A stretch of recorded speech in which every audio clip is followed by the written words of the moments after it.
ഏതൊരു സാമ്രാജ്യത്തിൻ്റെയും സംസ്കാരത്തിൻ്റെയും തകർച്ചയ്ക്ക് കാരണം പുറത്തു നിന്നുള്ള ആക്രമണത്തേക്കാൾ അധികം അകത്തു നിന്നുള്ള വിഷമുള്ളുകളായിരുന്നു. ഏതു മതങ്ങളുടെയും പ്രത്യേകിച്ച് സീറോ മലബാർ സഭയുടെയും നാശത്തിന് കാരണം പുറത്തല്ല, സഭാമക്കളുമല്ല. ശത്രുക്കൾ സഭയുടെ ലോഹയ്ക്കുള്ളിലാണ്. ലോഹയ്ക്കുള്ളിലും പ്രത്യേകിച്ച് തൊപ്പിയും വടിയും പിടിച്ച ലോഹയ്ക്കുള്ളിലേതാണ് കൂടുതൽ വിഷവീര്യം കൂടിയ അപകടകാരികൾ. സീറോ മലബാർ സഭയുടെ തലവനായിരുന്ന മാർ ആലഞ്ചേരി പിതാവിനെ എങ്ങനെയും ഏതു വിധേനയും ഉന്മൂലനം ചെയ്യുക എന്നതായിരുന്നു അവരുടെ ഉദ്ദേശം.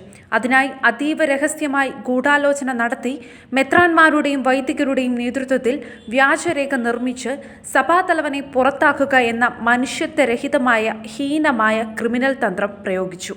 ഇവരുടെ നിർദ്ദേശമനുസരിച്ച് ആദിത്യൻ വളവിയിൽ എന്ന ടെക്നിക്കൽ എക്സ്പേർട്ടിനെ ഉപയോഗിച്ച് വ്യാജരേഖ തയ്യാറാക്കി ആരാണോ തനിക്ക് നിർദ്ദേശങ്ങൾ നൽകിയത് അവർക്ക് മാത്രമായി ആദിത്യൻ അയാൾ തയ്യാറാക്കിയ വ്യാജരേഖകൾ ഓരോരുത്തർക്കുമായി ഇമെയിൽ അയച്ചു കൊടുത്തു. താരു എന്ന പേരിൽ ഫരീദാബാദ് രൂപതയുടെ മെത്രാൻ കുര്യാക്കോസ് ഭരണികുളങ്ങരയ്ക്കും കൂടാതെ പോൾ തേലേക്കാട്, ആന്റണി കല്ലൂക്കാരൻ, ബെന്നി മാരാമ്പറമ്പിൽ തുടങ്ങിയ ചുരുക്കം ചില ലോഹയ്ക്കുള്ളിലെ ക്രിമിനലുകൾക്കും അയച്ചു കൊടുത്തു. മറ്റു മെത്രാന്മാർക്കോ മറ്റു വൈദികർക്കോ കൊടുത്തില്ല. അത് എന്തുകൊണ്ട്?